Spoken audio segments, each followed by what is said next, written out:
पूरा विपक्ष जो है महागठबंधन की तैयारी में है, पूरा विपक्ष घेर रहा है मोदी जी, योगी जी को। आपको लगता है कुछ कर पाएंगे ये लोग? भाई साहब ऐसा है, गठबंधन जो होते हैं ना, ढीले बंधन होते हैं, अपना आप ही खुल जाएंगे।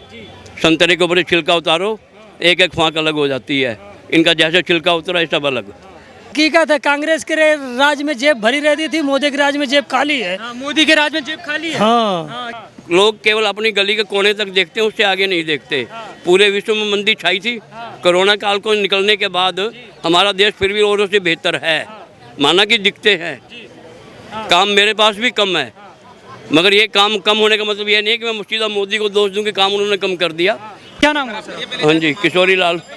सर ये 2024 में जो चुनाव आने वाली है, क्या लगता है कैसा सरकार चुका है? भैया इसको सुन सुन के ना कान पक चुके। मोदी ही आएगा, बात खत्म करो। योगी सरकार के बारे में क्या? हाँ जी, योगी सरकार के बारे में क्या? योगी में क्या कहना, बढ़िया काम कर रहा है। अभी हाल ही में अतीक अहमद जो था उसको लाइव कैमरे पे गोली लगी, आप इसको कैसे देखते हैं? 4 दिन पहले बिजनौर में राणा राजपूत का एनकाउंटर हुआ था, गुंडा था वो भी, उस पर बात पूछी किसी ने?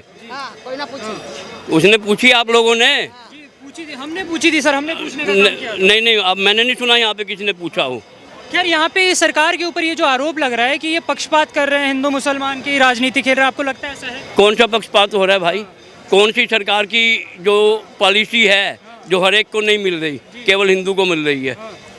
ये गुंडागर्दी के मामले में बोला जा रहा है, धर्म देखा जा रहा है, मुसलमान है इसलिए। ऐसा है, जो ये नेता लोग हैं वो एक अपना कार्ड निकाल देते हैं कि हम मुसलमान हैं इसलिए हमारे साथ ऐसा हो रहा है।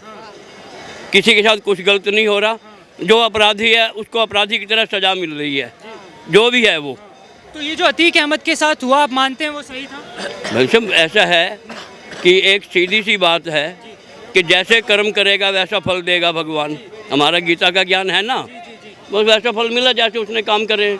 लेकिन खैर कुछ लोग उसको माफिया ना बताते हुए उसको श्रद्धांजलि दे रहे हैं, कैंडल मार्च निकाले तो जा रहे हैं। ऐसा है भाई साहब, कैंडल मार्च निकालने वाले तो जब कहीं अस्मत लूट जाती है, रेप हो जाते हैं, तब भी कैंडल मार्च लेके निकलते हैं। वो कौन से रोक लेते हैं आके?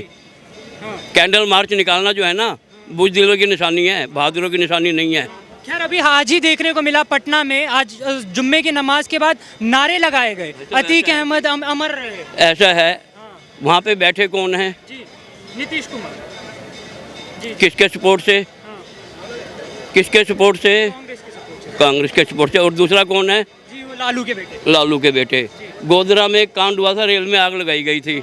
लालू जी ने रिपोर्ट सौंपी थी, वो कार रेल यात्री से पेट्रोल सांस लेकर चल रहे थे, उसमें आग लग गई। अब बताओ उसमें कितनी सच्चाई करोगे आप? तो मतलब अभी ये जो न्याय व्यवस्था के ऊपर सवाल उठा रहे हैं, वो खुद ही न्याय व्यवस्था नहीं संभाल पा रहे हैं, आप ये कहना चाह रहे हैं? भाई मैंने जो बात आपसे पूछी है उसका बताओ।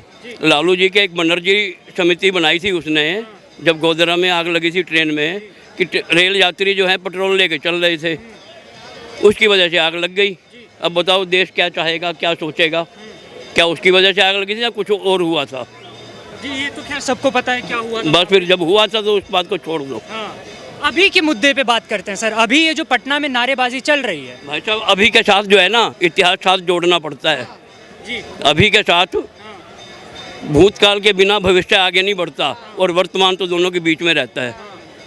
तो ये जो यूपी में जो भी चल रहा है न्याय व्यवस्था, आपको लगता है बिल्कुल सुरक्षित है? भाई बिल्कुल ठीक है। मैं हरियाणा करनाल का रहने वाला हूँ। योगी के आने से पहले हमें करनाल से देहरादून जाना होता था, रास्ता निकलता हुआ कैराना, शामली, मुजफ्फरनगर, उसके बाद जाके वो रुड़की में मिल जाता था। हमारे को ये हिदायत दी जाती थी, इस रास्ते से मत जाना, जमुनानगर साइड से जाना। हमारे को ये हिदायत दी जाती थी, इस रास्ते से मत निकलना, जमुनानगर सहारनपुर होकर निकलना। क्यों भाई? आज हम जहाँ से मर्जी निकलते, खुली बात है, कोई डर ही नहीं है। तो एकदम बढ़िया काम कर रही है। बिल्कुल बढ़िया कर रही है भाई, पूरे समर्थन। उस दौर में जब हम देहरादून के लिए अपने शहर से निकलते थे ना, तो एक कहावत होती थी, जहाँ लाइट बंद हो जाए समझो यूपी शुरू हो गया। आज यूपी 24 घंटे जगमगा रहा है। खैर ये आपने इतनी अच्छी चीज़ें गिनाई, पूरा विपक्ष जो है महागठबंधन की तैयारी में है, पूरा विपक्ष घेर रहा है मोदी जी, योगी जी को। आपको लगता है कुछ कर पाएंगे ये लोग? भाई साहब ऐसा है, गठबंधन जो होते हैं ना, ढीले बंधन होते हैं, अपना आप ही खुल जाएंगे। संतरे के ऊपर छिलका उतारो, एक एक फांक अलग हो जाती है। इनका जैसे छिलका उतरा सब अलग। तो ये सिर्फ नाम की गठबंधन सरकार? नाम की है ही नहीं, गठबंधन है कहाँ? अभी तो हुआ नहीं ना, अभी होने दो। 2019 में भी सारे ममता को लेकर सब इकट्ठे हुए थे मंच पे, 42 आदमी खड़े थे, क्या हुआ?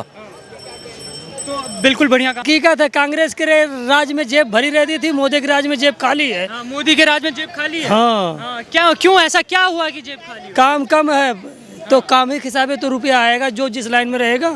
हाँ तो मतलब कि बेरोजगारी है, आप मान रहे हैं ऐसा? हाँ, जिसके पास रुपया रहेगा वही तो काम कराएगा। हम मकान में काम करते हैं। जी। हाँ, तो आप खुश नहीं हैं इस सरकार से? नहीं, काम तो अच्छा है, जी। लेकिन जाने कहाँ से पॉइंट खराब है कि आदमी काम करा करम ना काम कराओगे बहुत अच्छा ना काम कराओगे। बताओ, इधर पास रुपया रहेगा वही तो काम कराएगा ना। इस बात को मानते हो कि नहीं? हैं?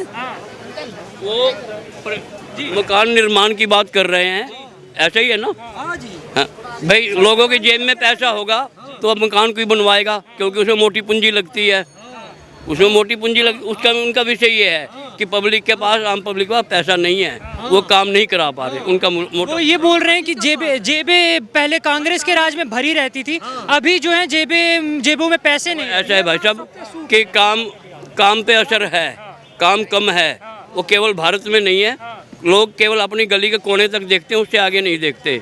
पूरे विश्व में मंदी छाई थी, कोरोना काल को निकलने के बाद हमारा देश फिर भी औरों से बेहतर है, माना कि दिखते हैं। काम मेरे पास भी कम है, मगर ये काम कम होने का मतलब ये नहीं है कि मैं मुर्शिदा मोदी को दोष दूं कि काम उन्होंने कम कर दिया। तो वैश्विक मंदी है, चलेगी। तो आप मानते हैं कि ये जो सरकार तो इनका काम तो अच्छा है, लेकिन पता नहीं कहाँ से बात यह है कि लोग के पास पैसे की कमी है। क्योंकि उसका कारण एक और भी हो गया कि व्यापार में लगभग जैसे हम लोग पहले नंबर 2 के काम करते थे, माल भेजा, पर्ची बनाई, पर्ची पे पैसे लिए, बात खत्म। ठीक है, अब थोड़ा बहुत टैक्स भी देना पड़ता है, नंबर 1 में काम आ गया है, कोई दिक्कत नहीं है।